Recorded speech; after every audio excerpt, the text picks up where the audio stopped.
Hi, so myself Hi. Akshara. I'm a fellow of Mission ICU, currently promoting critical care in India in rural hospitals. So I was assigned with a task where I have to take interview with the motivational and inspired person in my life. So after the assignment, I thought of you first to take interview to share your thoughts with Thank me you so with much. people. So can we start our interview? Yes, meeting? definitely. Okay. Thank you so much, Akshara. That's very sweet. Can we have a quick intro of yourself? Yeah, so I'm Shri Goyal. I am a BDS graduate, a dental graduate. I graduated in 2020, but I'm not pursuing dentistry currently. I have a little bit of public health and community research service experience. And I'm a fellow right now, so it's called the Sparsh Fellowship. It is for the full form is also SIIP, which is Social Innovation and Immersion Program, where we have to find the gap or the struggles or problems that, like, so my theme is aging, so I have to find gaps in that sector that people are facing or other stakeholders are facing, and we fill the gap by solution, which would be mostly a medical device. It can also be service, depending on what the fellowship rules are. So that's what I'm doing in IIT Madras. Research Park is my center. Okay. Everyone has a different center. So where are you from? So yes, I'm from Ghaziabad. It's nearby Delhi. It's called Delhi NCR, or you can say it's in UP. I've had my schooling and my graduation there. Yeah, I've been working here now. Okay, so you told that you pursued dental. So why did you left that path and choose this one? So yeah, I mean, it's been very interesting. But 2020, when I think 2018, it was my final year, and I found it very difficult to continue dentistry because I wanted something exciting in my life, I would say, and somehow dentistry looked very monotonous to me. I'm not trying to disrespect dentistry. I'm not trying to say that it's not good. It's a great field, and I'm pretty sure there are so many people who want to do great, but it didn't look like a field for me. And I wanted, so I felt like research would be a great place for me, and I also explored that dental research side. Even that did not, I did not like it much. So I felt that, I mean, I have to leave it, which is why I left, and I started exploring a lot of other areas. I also gave myself a chance to think about courses like geology, ecology, and be anything in my life, because I feel like there is no limit to what you can be. Even if you have a degree, doesn't mean that you have to stop there. You can always get back to it later. You can be anything you want. So I just started going around, seeing what I wanted to do, and I felt something related to healthcare research, something related to making a change in the community, and something like translation research was like a startup. So this seemed like a good combination of a lot of things I wanted to do. Okay. So you're multitasking in every It area. looks like, yeah. Okay. So what support you get from the startup? Like where did you get? Like you explained about IIT. Right. So currently the center per se gives me mentorship. It gives me a place, like the infrastructure to work, to report per se. So these people are also giving us a little bit of lectures, you can say, some sort of classes. Sometimes they also take us to places. They're organizing a lot of things. So it's more like a like a place where you can grow. It's like a platform, but the funding, the rules are followed. I mean, we follow that of DST, BIRAC. They have, like, Sparsh Fellowship has some rules that are set by BIRAC, and we follow that. So they are supporting your Yeah, startup. mainly that way. So what is your biggest challenge that you face in healthcare? Yeah, so I think, be it healthcare, be it currently, I think we undermine the value of human resource or human management. In fact, I was reading a book which told that business is almost equal to management. Yeah. And we don't realize how important management is. So managing people, when it comes to colleagues, managing our boss, managing the center, managing the money, it's a huge challenge. I feel, there is everything. everything. That's so true. And I mean, in healthcare also, I feel like even if there are so many policies, if there are so many people, curating and implementing and actually giving it to the right people is very important. Again, that also has management. So I feel, yeah, I mean, that's one of the very huge challenges. So what solution do you have for that? Okay, so I may not be the exact right person to say because I feel this sector has been taken care of. Uh, I mean, healthcare managers, this is like another, field, career field, whatever. So there are many people who are doing, and I'm pretty sure they're doing a good job. So interestingly now, there are so many subspecialties to everything, and there's so many, officers, medical officers, and at different levels. So I feel everyone is doing a great job. Of course, India has a huge population. There's so many factors, diversity, and that comes into play. So it'll take time. It'll be that, but yeah, I feel. Okay, that is very good. So, what is your first goal that you achieve in your life? First goal that I'm going to achieve in my life, I think, through the startup. You mean? By any means. In I your life, feel, from starting, Okay. from the career that you started. To be honest, I used to feel a few years back that you should have it all figured out. Mm. You should know what you are supposed to do. Yeah. You should have a purpose in life. Pre-planning. Yeah. And I was always a person like that. I think until 2020, when I graduated, when I finally got my degree for BDS, I used to think like that. But after that, everything broke down in front of me, and it felt like no, it's not like the case at all. So it is okay to have nothing figured out. It is okay to find out way as you progress. So I don't know what I really want to achieve, but in my heart, if I have to say something, I feel like I want to give my best to everything that I can do. I feel a very strong pull for community service and research. So to be able to put research down to the community in the best possible way. Of course, for India, it has to be cost effective. So taking these pointers into consideration, I feel this is what I really want to do, and I'm glad that so many people are doing something about it, and they will continue to do it. So I think a part of me really wants to do that, but then I have like lots of things that I like to do. So yeah, this is one of that. So that is very good to know your goal about. So what decision that you regret in your life? Per se, I don't regret anything. I have made peace with a lot of things in my life, but I think one of the most challenging, biggest decisions in my life was to leave the course. So I was doing a master's in public health, and I left it because somehow it just didn't fit. It didn't feel very, very right to me. I felt like I'm not exactly doing what I should be, because somehow it was not a very on-field job. Although that is what it's supposed to be, but it felt like a very Theoretical? desk. Yes, it felt like a desk research. Like you have to do something, and I don't know who is going to really implement. I wanted to be in the community, but that didn't feel like it is going there.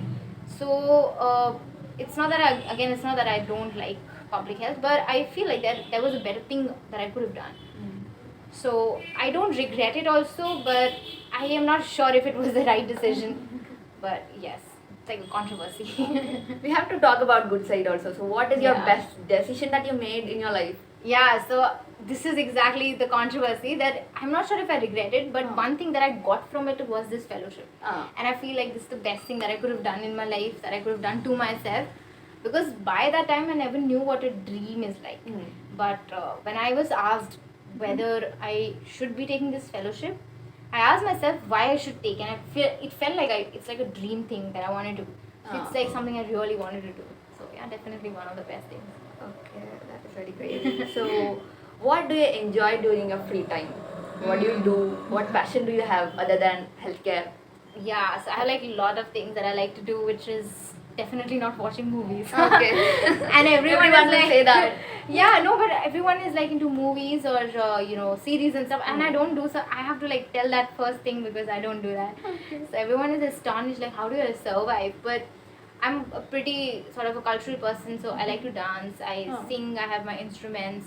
Currently, I'm not doing a lot of that, and I read. So I have an NGO. Okay. It's on change the climate change. So Oh. it's on I started that a few years back. It's not very functional right now. It's very, very dormant, very, very slow. It's on climate change, and I want to do more about more for animals also, and a lot of other things. So it's got like a lot of things in it. And I started also on another initiative on mental health. Okay. Yeah, so like these are like 2020 or 2019 started all that back. So yeah, I mean, these are what I like. I That is really like very to do. much. I like to do So all that what stuff. emotional attachment do you have with that NGO? Why you started that?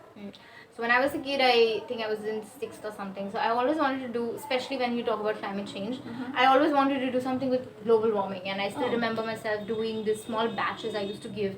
There was someone who came from Singapore. It was an exchange program, and I told that person that please take this batch with you after a few years, and you keep because I was a kid, and I used to tell this person. This person was like big 9th 10th student. I told, in Singapore you keep growing trees, okay? After a few years I'll meet you. Then I'll see. Then I'll see if you're doing it nicely, because global warming is happening, no, and all that. Like, so when I was in 6th, which is how many years back? How many years back? 5, more than 4. 10 years, more than 10 years. Okay. Then I used to so somehow no one encouraged me. I really wanted to do, so no one encouraged me. I was going to start a composting pit in my school. I was in school, so I was going to do a lot of things, but no one encouraged me at that time, so it died down over the time. So my dad is asthmatic, and he had undergone an attack, a very, very serious attack, and he was also in coma during one of the times. And Delhi NCR is the hub of pollution. Yeah. And I remember that was 2019, and I felt that in my lifetime, if I die without doing anything for climate change, I'm not going to be at peace. So I felt that even if I don't succeed, like, I don't know what success would look like, but if I do not put that effort to reach out to people, to do my bit, to just at least stagnate the whole process of global warming, if at all, or at least I make 10 people more aware of the whole process, my life would be waste, whatever I'm going to do. So I just I mean, right now also sometimes and that's very interesting, every time there is a peak there will be a fall. Yeah. So I think currently I'm in that fall stage where my organization isn't picking up. Okay. But what really keeps me going is the fact why I started. So that's, what everyone would say, that whenever you're quitting, remember why you started. So yeah, that keeps me going. Oh, that's good. You give me a chance to work in your NGO. I'll be so happy if people would join. So yeah. So next question is, what work or what field experience that impacted you in your life, in the career? Yeah, I think one of my very crucial, what do you say, like a landmark event has been, so I've been into a lot of organizations. As a medico, so we have like student network organization. TUFH is an international organization for healthcare. So I got a chance to be. I was in two positions in 2 years, and one was a national position. So because of that, I was exposed to community service. That is the time I realized that I'm so passionate about talking to people in the community, helping them out, working with them. So I think almost 90% credit goes to that. And my mom has been very encouraging. I still remember that is the time. So me and my mom have also an organization, actually. Yeah, so it's called Illness Awareness Movement. So we talk about health aspects. I used to go to communities. I would talk about, be it menstrual hygiene, be it normal hygiene, be it so I've given talks on tobacco, I've given talks on women empowerment, and so many things when it comes to awareness on illness. So any sort of illness, which could be physical, mental, anything. So we, at that time, me and my mom started this organization or movement also. So yeah, I try to give that also a time, but it's just like so many things to handle, but I love to do that. So I think these two things have been very pivotal. Both the things, in fact, 3 things, if I talk about climate change, also happened in 2019 only. So yeah, that year has been very interesting. So that year is very busy for you. Yeah, I think about it, yes. So what do you think the future of healthcare? It has to grow. I think if you ask me in 20, 50 or 60 years from now, I see a lot of automation coming into place. I see a lot of ease, comfort at home, at hospital, or any other way, which is great.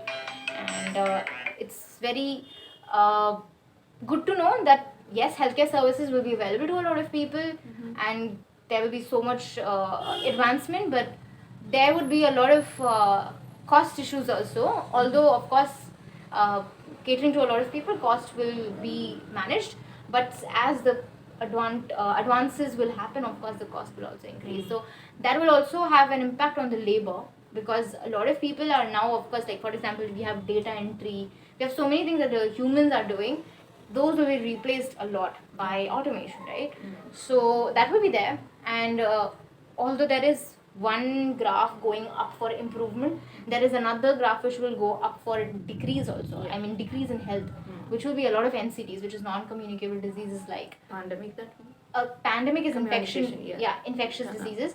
The other one is non-communicable diseases, which is like cardiac, stroke, diabetes, respiratory. That is more occurring. Yeah, it in will today's occur world. more only in the coming years. I mean, that's what the trends are also Yeah. predicting. So that will go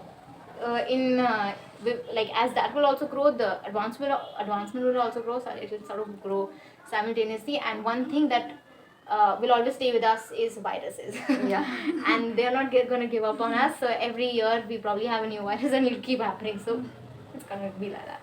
Okay, that is very great. So what changes that you think in healthcare in India that policies can be changed in future or by now? So one aspect of that I feel is that we all, and which is very obvious, that we all will look into what majority of the people are facing. That's very important because we have to look at what majority population is going through. But there are a lot of minority which is struggling as well with a lot of things, be it Scarcity. diseases, yes, resources and all. So because of looking at majority, we are losing out on what the minority is facing. So this is one. Second, I feel we do need innovation in how the implementation is going. Although I do not question the way government is working, I feel like that is very great. And ASHA, ANMs, and the 3 tier level public health system is one of the best things that they could have done. That is biggest pillar of our Indian public health system. But I feel catering to the diversity that we have, there needs to be a better resource allocation of funds, and how it is actually affecting the people. Because I mean, this is where technology will also come hugely, and I feel happy about it, because I want to help that part of it. You will be a part of it. I really hope that works. But I mean, on policy side also, I feel like there needs to be some innovation, so that it's smarter. So last but not least, what makes you the person you are now? So what do you have advice to people who are hearing this? So, I mean, we all talk about successes, we all celebrate happiness, and we must, of course, why not? But it's very important that we do not run away from our failures, from everything that hurts us, from everything that has to that looks very negative. Because everything that looks very negative, that looks very hard, that looks very difficult, is exactly the thing we need to learn from. And I think I was not given a choice. There have been again, everyone faces tough times in their life, and I think I would say I was lucky enough to find people around my parents who always showed me that there is something you can always learn. There's always opportunity to grow. So I've always had this growth mindset. Okay, whatever is going to happen, I'm going to learn. Whatever is going to happen, I'm going to learn. So be it a setback, be it a failure, I have tried to see it as something that I can grow, learn from, and move ahead. So I don't know if it's important to celebrate successes, but I think there should be a way to success your failures. I think that's the best thing that you can do. Enjoy that you're failing and take it as an excitement, because that's all we all have. And I mean, whatever hurts, don't run away from it. That's very important, I feel. Thank you for giving me the opportunity to take interview with you. Thank you for having me here. That's very sweet of you to think about like that. People will help. People will get to know many things from you. No, but I'm so happy that you are doing something at a young age, and this thank you. inspires me. And I'm so happy that people are doing something about all this. It looks good to see that the community per se is coming together to do good stuff. That's really nice. Thank you so much. Thank you so Sweet of much, you. Shiru.